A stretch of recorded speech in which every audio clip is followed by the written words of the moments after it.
যুগান্তরের শিরোনাম, ৫ আগস্টের পর পালানো কর্মকর্তারাও পাচ্ছেন পদক, পুলিশে ক্ষোভ। প্রতিবেদনে বলা হয় ৩ দিনব্যাপী পুলিশ সপ্তাহ শুরু হচ্ছে আজ। পুলিশ সপ্তাহে নিয়মমাফিক পুলিশের বিগত বছরের কর্মকাণ্ডের ভালো মন্দ দিক পর্যালোচনার বিষয়টি প্রাধান্য পাওয়ার কথা থাকলেও পদকের ভারে সেটি গৌণ হয়ে যায়। এবার ৬২ জনকে বাংলাদেশ পুলিশ মেডেল ও প্রেসিডেন্ট পুলিশ মেডেল পদক দেয়া হবে। তবে পদক প্রদানের আগেই এ নিয়ে সমালোচনা শুরু হয়েছে। পদকের জন্য তালিকা তৈরিতে আওয়ামী ফ্যাসিবাদী ধারাবাহিকতা বজায় রাখার অভিযোগ শোনা যাচ্ছে। এতে পুলিশের ভেতরে কারো কারো মাঝে ক্ষোভ দেখা দিয়েছে। তাদের মতে, ছাত্র জনতার আন্দোলনের সময় যেসব পুলিশ সদস্য তাদের সহকর্মীদের জীবন এবং পুলিশের স্থাপনা ও সম্পদ রক্ষা করতে গিয়ে হতাহত হয়েছেন, তাদের কেউই পদকের জন্য বিবেচিত হননি। অপরদিকে ৬ থেকে ৭ আগস্ট যেসব কর্মকর্তা ভয়ে রাজারবাগ যাননি, তাদেরও পদক দেয়া হয়েছে। রাজারবাগ থেকে যিনি পালিয়ে এসেছেন তাকেও পদকের জন্য বিবেচনা করা হয়েছে।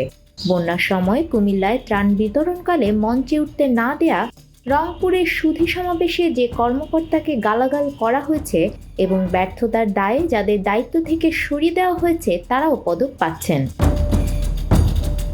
ব্রিটিশ আমলে ১৯৩২ সালে চালু হয় পুলিশের বিপিএম ও পিপিএম পদক। ঊর্ধ্বতন পুলিশ কর্মকর্তাদের পদক দেওয়ার রীতি শুরু হয় ২০১০ সাল থেকে।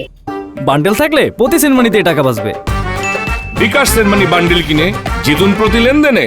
সাবঅর্ডিনেট অফিসারদের কাজকে নিজের কৃতিত্ব হিসেবে দেখিয়ে অনেক কর্মকর্তা এই পদক বাগিয়ে নেন। এই পদক বাগিয়ে নেন আওয়ামী লীগ আমলে। এবারও পদকের তালিকা তৈরিতে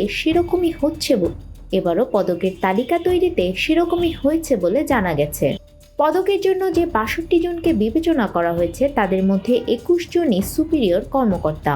ফ্যাসিবাদের দোসর হিসেবে অতীতে যারা শেখ হাসিনার কাছ থেকে পদক নিয়েছেন, তারা এবার প্রধান উপদেষ্টার কাছ থেকেও পদক নিতে যাচ্ছেন। বিরোধী দলকে দমন করে শেখ হাসিনার আমলে অনেকে বিপিএম পিপিএম পদক পান। বিএনপি নেতা জয়নুল আবেদীন ফারুকের উপর হামলার পুরস্কার হিসেবে সাবেক পুলিশ কর্মকর্তা মোহাম্মদ হারুনুর রশিদ পদক পেয়েছিলেন। এছাড়া আওয়ামী লীগ সরকারের সুবিধাভোগী হিসেবে তৎকালীন আইজিপি হাসান মাহমুদ খন্দকার, একেএম শহীদুল হক, বেনজির আহমেদ সহ অনেক ঊর্ধ্বতন অফিসার এসব পদক নিয়েছেন। এই ধারাবাহিকতায় এবারও ঊর্ধ্বতন কর্মকর্তাদের পদক দেয়া হচ্ছে। বাংলাদেশে বিপিএম বা পিপিএম পদকের জন্য লিখিত আবেদন করতে হয়, যদিও পৃথিবীর বিভিন্ন দেশে এ ধরনের পদকের জন্য আবেদন করতে হয় না। যথাযথ কর্তৃপক্ষ নিজ উদ্যোগেই পদকপ্রাপ্তদের তালিকা তৈরি করে।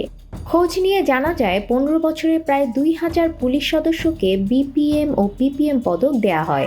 এর মধ্যে ২০২৪ সালে সর্বোচ্চ সংখ্যক পদক দেয়া হয়। ওই বছরের জাতীয় সংসদ নির্বাচনে ভূমিকা রাখায় পুরস্কার স্বরূপ ৪০০ পুলিশ সদস্যকে পদক দেয়া হয়। নিউজ ডেস্ক, আমাদের সময়।